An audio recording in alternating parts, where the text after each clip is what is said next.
আচ্ছা, সকালের অ্যালার্মটা যদি হতো এমন দৃশ্য, তাহলে হয়তো কেউ আর কম্বলটা টেনে আরেকটু ঘুমোতে চাইতো না। কি তাই তো?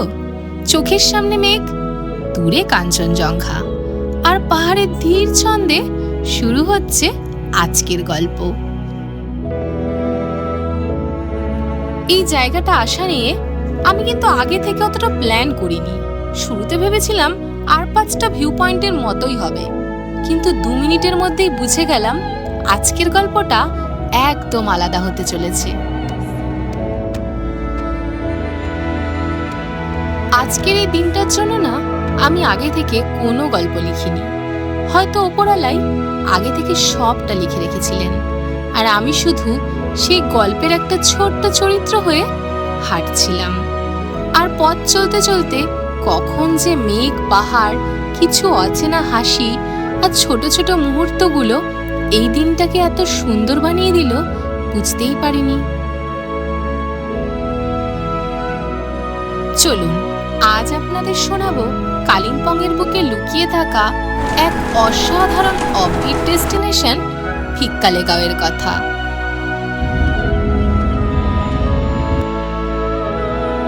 ওয়েলকাম টু ভবঘুরে মন। কিছু পথের একটা আলাদা জাদু থাকে। গন্তব্যে পৌঁছানোর তাড়াটা যেন কেমন নিজে থেকেই কমে যায়। পাহাড়ি রাস্তা, প্রতিটা বাঁক যেন নতুন নতুন দৃশ্য খুলে দিচ্ছিল। কোথাও মেঘ এসে আলতো ছুঁয়ে যাচ্ছে পাহাড়কে, আবার কোথাও বাতাস নিঃশব্দে গল্প বলে যাচ্ছে।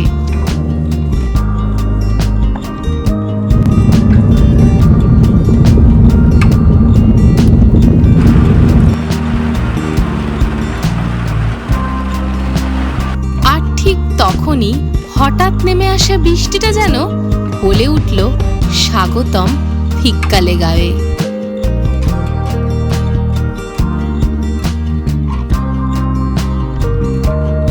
সামনেই থাকছে এক নিখাদ গ্রামের গল্প, যেখানে আছে অবিশ্বাস্য কিছু দৃশ্য আর একান্তে হারিয়ে যাওয়ার একটা ঠিকানা। তাই শেষ পর্যন্ত সঙ্গে থাকুন। ভালো লাগলে শেয়ার করতে ভুলবেন না যেন।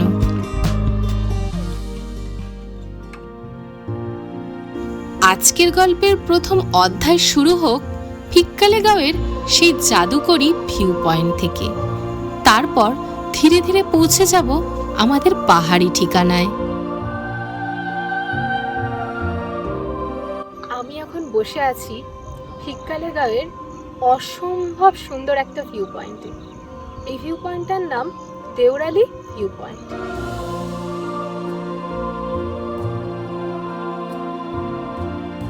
এই যে পেছন দিকে দেখছেন অজস্র পাহাড়, নাম না জানা, আমি সবকটার নাম হয়তো বলতে পারবো না। আর নিচে বয়ে চলেছে আঁকাবাঁকা পথে তিস্তা, আর চারপাশে পাইন বন। একদম নিরিবিলি নিস্তব্ধ একটা পরিবেশ, যা আপনার সমস্ত ক্লান্তিকে ভুলিয়ে দেবে।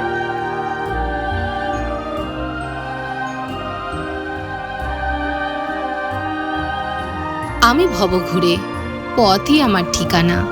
আর সেই পথ ধরেই আজ চলে এসেছি এই কোণে, যেখানে নিচে তিস্তা নিজের ছন্দে বয়ে চলেছে, আর ওই দূরে কাঞ্চনজঙ্ঘা নীরবে দাঁড়িয়ে আছে, আর চারপাশে ছড়িয়ে আছে এক অদ্ভুত শান্তি।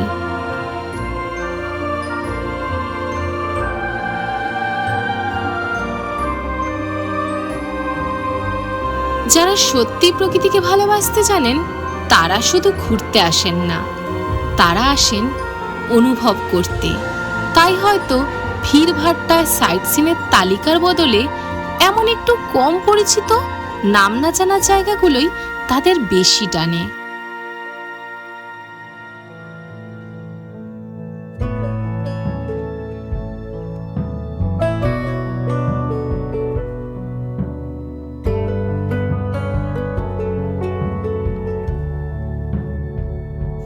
তবে যারা এই নিস্তব্ধতার সাথে একটু ঘোরাঘুরির রঙও মিশিয়ে নিতে চান, তাদের জন্য রয়েছে সুখবর। এখান থেকে খুব সহজেই কালিম্পংয়ের কিছু সুন্দর জায়গাও ঘুরে নেওয়া যায়, যেমন ডেলো, হনুমান মন্দির, lava view point, lava monastery, আরো কিছু ছোট ছোট সুন্দর ঠিকানা। ঘোরাঘুরি তো চলতেই থাকবে, চলুন এবার দেখে নেওয়া যাক পাহাড়ের কোলে আজকের আমাদের ছোট্ট ঠিকানা। আজ আমাদের আস্তানার নাম নেচার নেস্ট হোমস্টে। এই হলো আমার রুম, এই পাইন ব্রিজ, এই রুমটাই হচ্ছে আমার। চলুন ভেতরে ঢুকে দেখে নিই। এই হচ্ছে রুমের ভেতরটা। এখানে ঢুকতেই রয়েছে দুটো কুইন সাইজ বেড, আর এইদিকে রয়েছে একটা আলমারি কাম মিরার রয়েছে। তারপর এদিকে চলে গেলে রয়েছে, এখানে বেডের পাশেই হচ্ছে জানলা।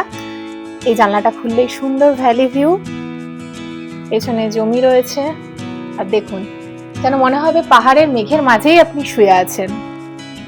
আর এইদিকেই হচ্ছে ওয়াশরুম। ওয়াশরুমে গিজারও রয়েছে, মডার্ন ফ্যাসিলিটি অ্যাভেলেবেল। আর এই হোমস্টের বাইরেটাও ভীষণ সুন্দর, ভেতরটা পুরো এরকম, বাইরেটাও দারুণ।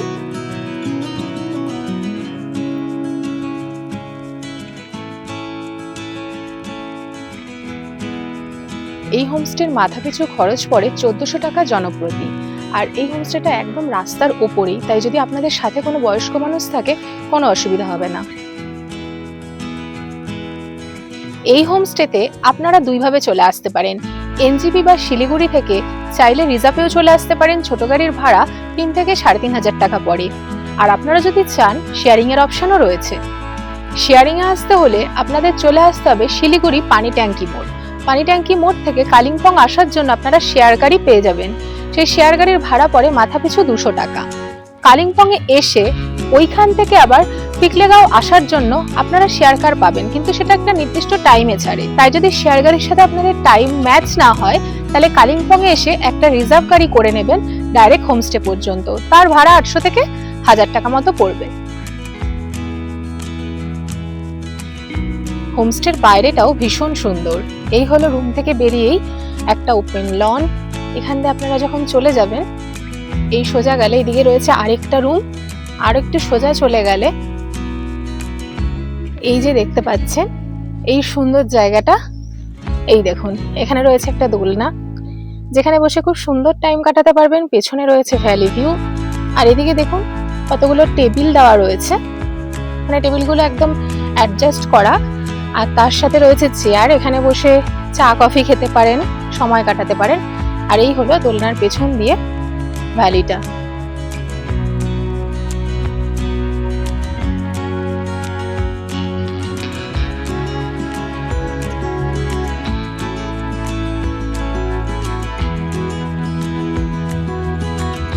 চলুন এবার দেখে নিই আমাদের আজকের এই হোমস্টের সুন্দর ডাইনিং এরিয়াটা। দেখুন কি সুন্দরভাবে সাজানো, উপরে রয়েছে এত সুন্দর করে এনাদের পতাকাগুলো লাগানো। তারপর রয়েছে এখানে টেবিল, এখানে বসে একসাথে 5-6 জন ভালো মতো খেতে পারবেন। আর এদিকেও একটা রুম রয়েছে, তার পাশেও আর একটা রুম রয়েছে। আর তার সামনের দিকে এরকম রয়েছে একটা ব্যালকনি টাইপ জায়গা, যেখানে পরিষ্কার দিনে, এখন কুয়াশা রয়েছে, মেঘে ঢাকা বলে জায়গাটা দেখা যাচ্ছে না, খুব সুন্দর একটা ভিউ আসে। আর এই জায়গায় বসে বসে আপনারা খুব সুন্দর করে চা খেতে পারবেন, সময় কাটাতে পারবেন। আর এখানকার জিনিসগুলো দেখুন, এই যে টেবিলটা দেখতে পাচ্ছেন, টি টেবিল বানানো হয়েছে, এটা পুরো টায়ারকে রং করে বানানো রয়েছে। আর তারপর রয়েছে সুন্দর করে ডেকোরেশন করা।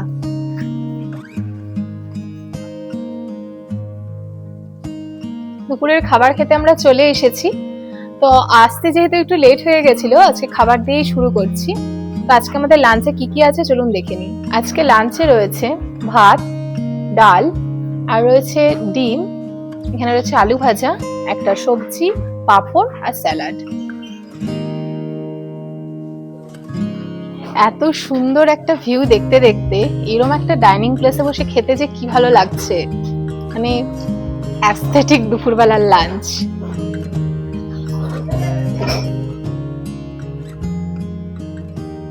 কিছুক্ষণ পাহাড়ি অলসতা আর একটু বিশ্রাম। এবার চলা যাক শান্তির খোঁজে সেই মনেস্ট্রিতে। আর তারপর দিনের শেষ রং ধরতে এক সুন্দর সূর্যাস্তের কাছে।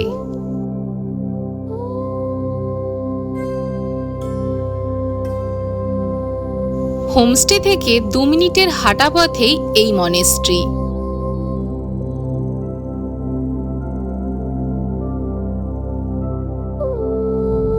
চলুন এই শান্তির দরজার পেছনে একটু থামা যাক।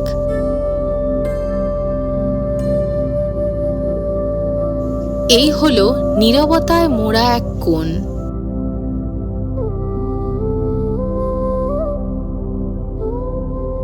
আমি এখন দাঁড়িয়ে আছি আমাদের হোমস্টের একদম কাছে যে মনেস্ট্রিটা রয়েছে সেখানে। এর পরিবেশ যেমন শান্ত পবিত্র তেমনই সুন্দর। তাই আপনারা যখন আসবেন, মনেস্ট্রি কিন্তু মাস্ট ভিজিটেড প্লেস। এখানে ঘোরার মতো তেমন জায়গা নেই, হাঁটা পথে দুটোই ভিউ পয়েন্ট আছে, তার মধ্যে প্রথমেই মনেস্ট্রিটা পড়বে। অবশ্যই আসবেন। যে কোনো ধর্মস্থান এমনিতেই পবিত্র হয়, আর এই বৌদ্ধিক ধর্মস্থান এই মনেস্ট্রিতে আসলে মন যেন আরো পবিত্র হয়ে ওঠে।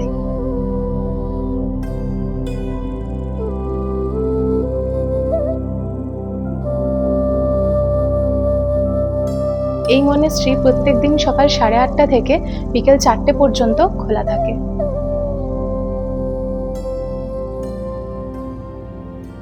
এই মনেস্ট্রির উপরি পাওনা হচ্ছে মনেস্ট্রির ওপর দিকে রয়েছে একটা খুব সুন্দর ভিউ পয়েন্ট, যেটা ট্যুরিস্টরা যেতে পারেন।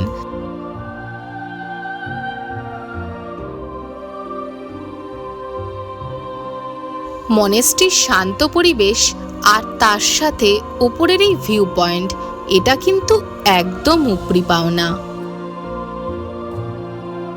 চলুন এবার যাই পড়ন্ত বিকেলে সূর্যাস্ত দেখতে। ওই দিক থেকেই আসলাম, হোমস্টে থেকে 5 মিনিটের হাঁটা পথ। এই দিক থেকে এসেই এই রাস্তাটা ধরে চলে যাব। এটাই হচ্ছে দেউরালি ভিউ পয়েন্টের রাস্তা।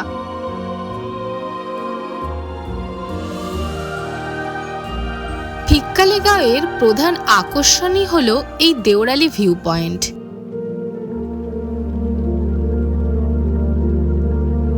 এই স্থান থেকে সূর্যাস্ত দেখার অভিজ্ঞতা কিন্তু একদম ঐশ্বরিক। আস্তে আস্তে সূর্যটা ঢলে পড়ছিল পাহাড়ের কোলে, আর আমরা ক্লান্ত পথিকেরা একটু থেমে বসে গেছিলাম সেই মুহূর্তটাকে অনুভব করতে। গোল্ডেন আওয়ারের এই নরম আলো আর পাশে নীরব কাঞ্চনজঙ্ঘা, মুহূর্তটা সত্যিই আলাদা ছিল।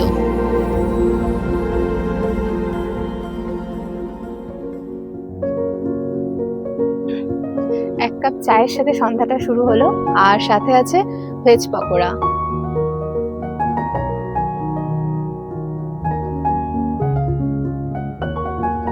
গরম চায়ের সাথে এমনি বৃষ্টিতে এখানে প্রচন্ড ঠান্ডা লাগছে, তার সাথে পেছন দিকে পুরো একদম ঝিকমিক করছে পাহাড়ি বাড়িগুলোর আলো।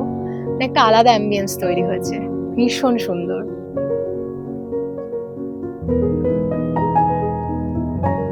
এখানে সন্ধ্যা স্ন্যাক্সে মোমো নিতে চাইলে এক্সট্রা পে করতে হয়।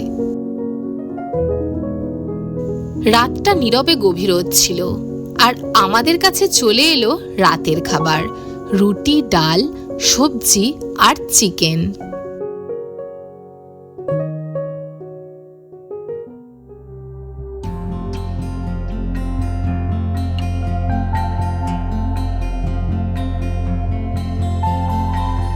সকালবেলায় গ্রামটা ঘুরে দেখতে বেরিয়েছি। সবাইকে গুড মর্নিং। চলুন দেখে নিই।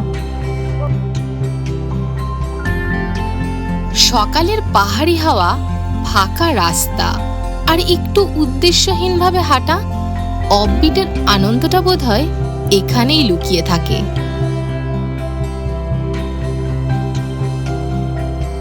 হোমস্টেতে সকালে চা তো থাকেই, তবু আমি চাখোর মানুষ, তাই পাহাড়ে এলেই খুঁজে বেড়াই ছোট্ট কোনো ক্যাফে, এক কাপ গরম চা, আর দিনটাও কেমন যেন আরো সুন্দর হয়ে যায়।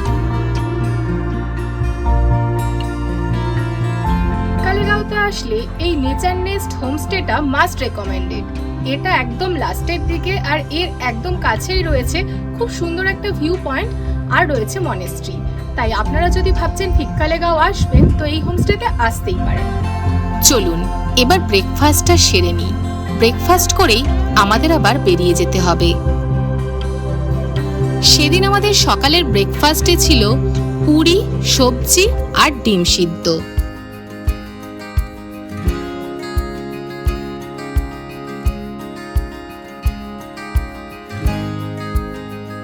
অবশেষে আমরা ভিডিওর একদম শেষ প্রান্তে চলে এসেছি। যদি ভিডিওটি আপনাদের ভালো লেগে থাকে তাহলে প্লিজ লাইক, কমেন্ট, শেয়ার করে দেবেন আর চ্যানেলটা সাবস্ক্রাইব করতে একদম ভুলবেন না। দেখা হচ্ছে পরবর্তী কোনো সিনেম্যাটিক ভিডিওর সাথে। ততক্ষণ পর্যন্ত সুস্থ থাকবেন, ভালো থাকবেন।